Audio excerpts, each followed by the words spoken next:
Hey guys, Jon here, and today I'm joined with Aaron Phillips. Aaron has joined us on the Survival Dispatch crew, and I wanted to take just a little bit of time to introduce you guys to him, have him tell a little bit about his backstory, where he comes from, what he does, a little bit about his life, his company, Life Survival, and everything they do over there. Aaron's been up here shooting videos with us today. We thought we'd take a few minutes just to shoot the breeze a little bit, as we do quite often here. So Aaron and I have spent time together in the woods. Super cool guy. Love him to death. If you want to laugh, just hang around us, and I guarantee you funny jokes will be said. So Aaron, welcome. Thank you, Jon. Aaron is not this tall if you're watching on video. He's standing on a box. I am. I am 6'5", and he is not. I'm actually standing on 2 soapboxes right now. But anyways, so Aaron, tell a little bit about your backstory. I mean, you were on Naked and Afraid. Yep. You were naked. Were you actually naked. Afraid? I was never afraid. So he was just naked. Yep. But tell us a little bit about that, Okay. and kind of just what you do. Sure, absolutely.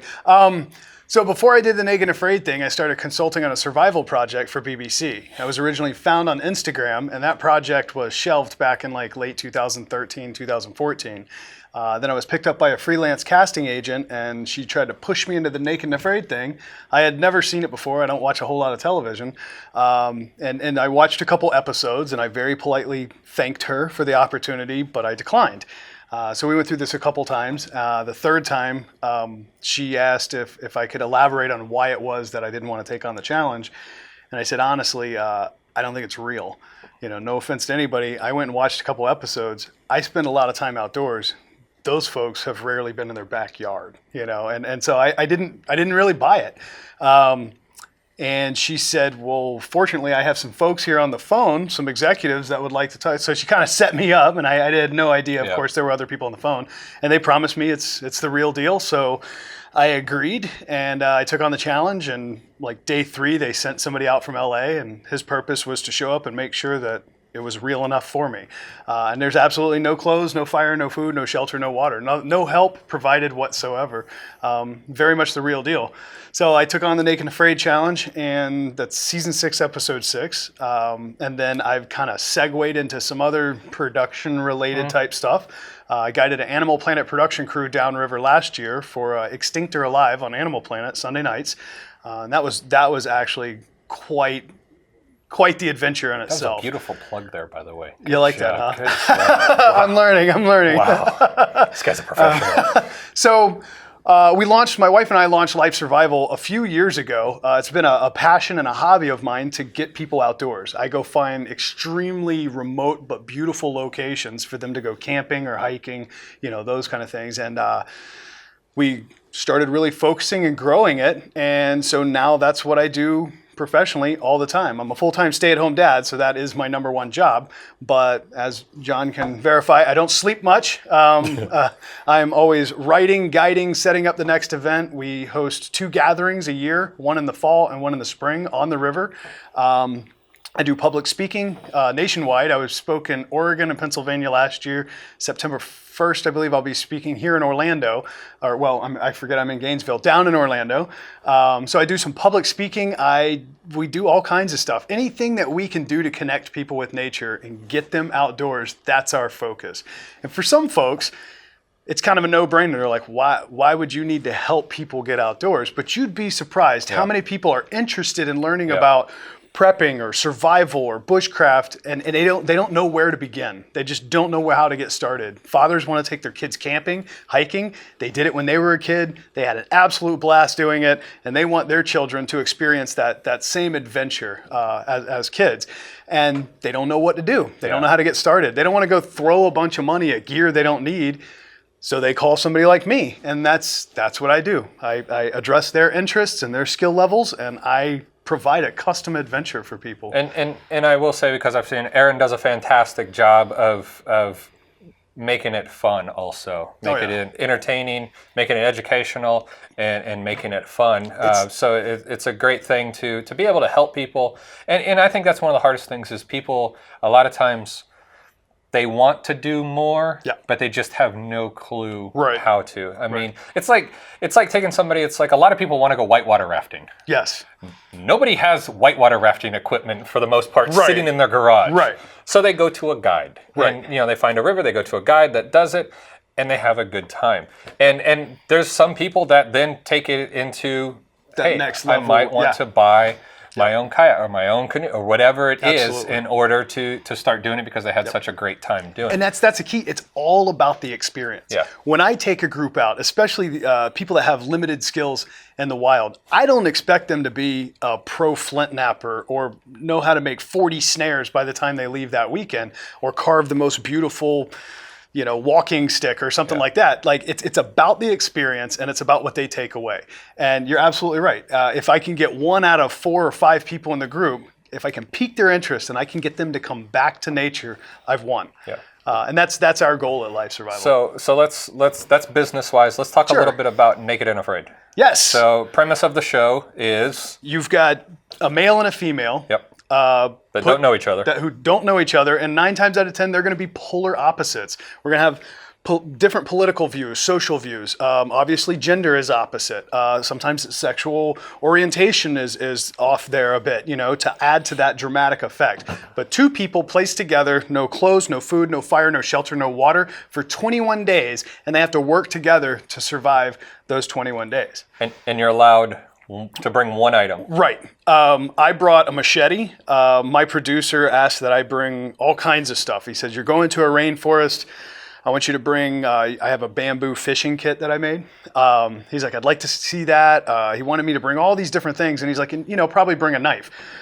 My survival mind says, you're not going in the rainforest without a cutting tool. Otherwise, we're taking it back 10,000 years. Depending on where you are, and if you're a flint napper, that might work well. I know I'm going to a karst environment. I'm going to an environment very similar to Florida where I grew up, and we don't have a lot of rocks. In fact, the only solid rock that we have that's readily available in Florida is agatized coral, and you're not going to find a lot of that in Central Florida.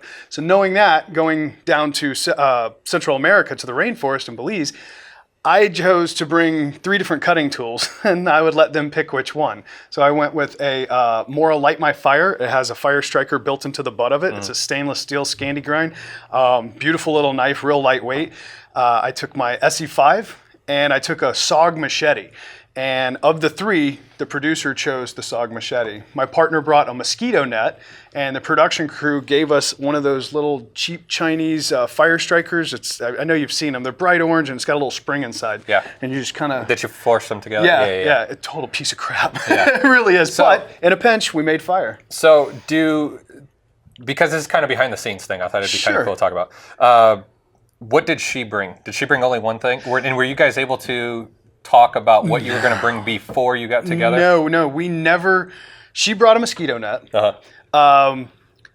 We never had an opportunity. We didn't meet each other until we were completely naked in front of the camera, shaking hands like that moment. That was the first time we had any interaction. And I prayed that my partner brought something of value to the table. How did you feel about the bug net? Did it help her? It did. I was hoping she'd bring a pot. I was hoping. That's what I was thinking. I was hoping she brought either like a Dutch oven or some kind of pot to boil water with. But I was relieved that she thought enough to bring the mosquito net, and we actually used that mosquito net for a whole plethora of purposes. We actually took the net down. I chewed up Kohum palm nuts and spit them into the water as bait, and we netted fish with it.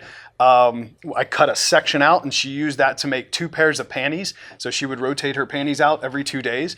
And then I also took a length of around the side of the mosquito net, and I rolled it into a tube, and I sewed it together with roots and tied a knot in one end, so it made like a tube net. Yeah. So we were able to... For minnows and stuff, or what? Or just carrying? Just carrying stuff. Yeah. I actually used it as kind of a live well. When I was out catching small fish, I would slip them in there, and I had it tied off to my...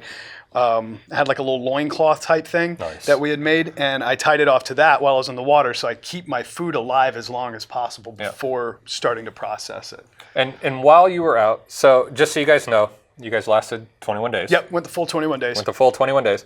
What was weather like while you were there? Oh, God, the weather was murder. During the day, it was about 104 degrees, and then it would rain on and off a little bit at night, which would help to drop the temperature down, but the next morning it would raise the humidity up. So it was like breathing in a fishbowl, if you can imagine. And then finally there was a break. The weather was beautiful for about 24 hours. I could see stars finally through the canopy of the jungle, and then the rain started. And when the rain started, it didn't quit raining for 5 days. So Like 5 days solid. 5 days solid. Even if the rain were to let up a little bit, the canopy is so saturated, it's like it's still just pouring down on you. So 5 days I slept about 8 hours, and that's in little 20-minute segments here and there. So the weather was brutal. It really was. From 104 to 59, your body goes all out of whack. Besides weather, what was the hardest part of it? Honestly, I spend a lot of time outdoors, and I had an absolute blast being there, taking on the challenge, and existing and thriving and living in the jungle. The toughest thing for me was more of a psychological and emotional thing. And as a stay-at-home dad, I am the primary caregiver for my son. And at that point, my son was about 18 months to 2 years old. So all of a sudden, I went from maybe gone, like if I guide a group, I'm gone for 3-4 days, something like that. Max. Now it's a 21-day stretch. I'm the one that wipes the butts, changes the diaper. I make the food. I'm out getting wild blackberries, pureeing, and making baby food. Like that's what I do. That's my job.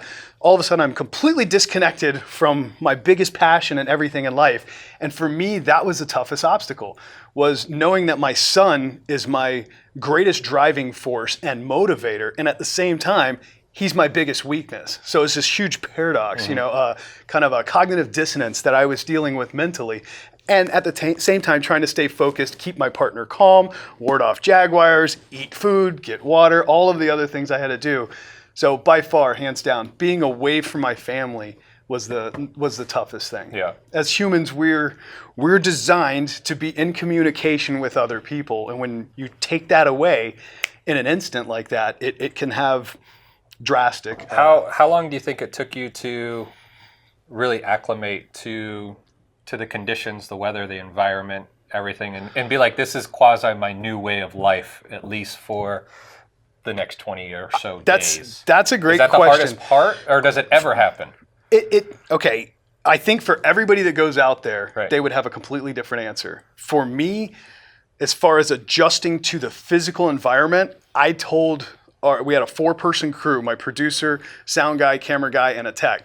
And I told them day one, I feel like I'm cheating. And they're like, what are you talking about? I said, I'm coming from Florida, and you put me in Belize on the other side of the big pond here we call the Gulf of Mexico. Pretty much the same environment. It's like Florida on steroids. Instead of our 4 palms, there's 26 palms. Instead of trees averaging 40 to 60 feet, we're like 80 to 100 feet. So in many ways, it was very much a similar environment. So for me, adjusting, it wasn't tough. Within 72 hours, they drop me off. I come walking in, out of the corner of my eye, I see blue water. I'm a Florida boy. I'm good to go in the water. Yeah. I know where it came from. They didn't drop you off like in the Sahara Desert. No. You were like, I have no clue. I don't know what to do. No, not at all. Now, for my partner, she couldn't say the same. She was from Washington State and never even been in a subtropical environment, or tropical environment for that matter. Mm-hmm. So for her, it was a drastic change. For me, I walked right in. I mean, like I said, within 72 hours, I sourced sustainable water, sustainable food, sourced shelter location, camp location, built a shelter, made fire, and I was making clothes within 72 hours. So for me, that part, no problem whatsoever. Being away from my family, and then having a partner who is my polar opposite, those are real struggles. Right. And that's some of the stuff, when viewers watch Naked and Afraid, they don't take that into account. What's that like to have a camera stuck in your face for 3 weeks everywhere you go? You got to pee? Here's a camera. You think there's not a camera? There's a camera. There's cameras everywhere. So that was a little bit of a struggle. Within the two of you, was there conflicts, and how did they get decided based on decision making and things like that? I had to ask that. I mean, it's male or female, it's going to come up. I didn't allow for certain conflict. As a guide, I take out all different types of people. Yeah. So when they thought pairing me up with my polar opposite was going to be, a game changer, not really. I can roll with that. There were a couple situations where, trying to think right off the bat, day one, what you don't see on the TV show, but that was actually said when we very first met. My partner looked right at me and said, "Damn, dude, you didn't think about hitting the gym?" And she's a CrossFit coach. She's a 3-time Guinness World Book record holder. She's strapped. Like, I mean, she walked in there like, 13% body fat, ready to go beast mode on the jungle. Right. And I politely told her, like, this is my insurance policy. And it's a little bit of insulation, I can live off of this for way more than 21 days. I can live off this for a while, And I told her, I said, give it 4 or 5 days and we'll have this conversation again, because you're going to be curled up in a ball and your body's going to be consuming itself. And in her mind, she's like, oh, we're hunting pigs every day. We're going to have bacon and all. And that's not how that works at all. So there was that little bit of conflict. I laughed. I just rolled with it, And if you could go back to day one, is there anything you would change that you would have done on the show? Like, would you have taken different equipment? Would you have taken a different knife? Would you have done something in a different order because you were like, man, I thought this was the biggest priority? And not even close. That's a good question. I would have taken a machete, but not the same machete that I took. And no offense to SOG. The same machete I still have to this day, and I use it for demonstration purposes. I would have taken something that's a little heavier in the metal, probably a little thicker across the spine. Yeah. My partner had 0 experience with machete. She went right to a palm tree that we worked on for 12 days and just started beating it. And she warped the blade and folded the metal over on itself and came back and was like, this is a piece of crap. And I'm like, no, you don't know how to use it. That's more like a user error, not just the machete itself. So I would have beefed that up a little bit if I could go back and do it again. Aside from that, I think I would have... what was your number one focus day one? Water? Yeah, or shelter? Absolutely. No, like I said, when I walked in, I saw water. And I could tell from the terrain, it was a karst environment. I'm not going to have to look very long before I find some type of water source. For me, we started the challenge at about 1 o'clock in the afternoon. Clock's ticking, sun's setting. This is not a place where you want to be sleeping on the ground. There are places in the world where you can sleep on the ground. I come from Florida. It's swampy. It's wet. Dogs sleep on the ground. I don't sleep on the ground. So that very quickly became my number one priority, was getting something strong enough to get us up off the ground, at least for the night. And it was actually day 2 that the roof of our shelter and the back wall, that all of that started to come together. So the first night, it was a raised platform bed under the canopy with monkeys peeing on us. There you go. Yeah. Monkey peed on us. Something we deal with every day around here. It's an everyday thing. So, I hate when that happens. You hear them coming. You just can't stop them from peeing on you. Yeah. So...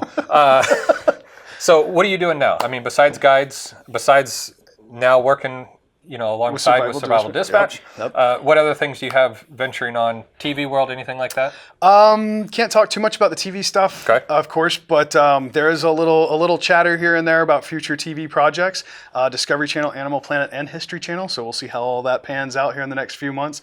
Aside from that, like I said, I'll be speaking fairly regular here over the next few months. And we're coming to the end of the summer, which I do a lot of day guided trips, not a lot of overnight and camping. So right now we're really ramping up for October, November, December, January, and February. That's when I'm actually out camping more with the folks. We also have the Frog, the Florida River Outdoor Gathering, that comes up the end of October. So we're ramping up for that. We're onboarding instructors and backers and sponsors. So between all of that and raising a 5-year-old full-time, that keeps me pretty well occupied. And of course, writing for Survival Dispatch as well. Yeah. So guys, if you want to check out any more information with Aaron, feel free to check out his website at lifesurvival.net. Yep. Lifesurvival.net. Also, if you have any questions as far as an insider, feel free to ask, and Aaron will be there to answer them as well. Aaron, I appreciate you. Thank you so much, bro. John. And if you guys got any more questions for Aaron with regards to anything that he does, feel free to leave the comments below. I'm sure he'll be around for quite a while to answer them. So I hope you have a good one. I hope you enjoyed this cast here that we did, and have a great day.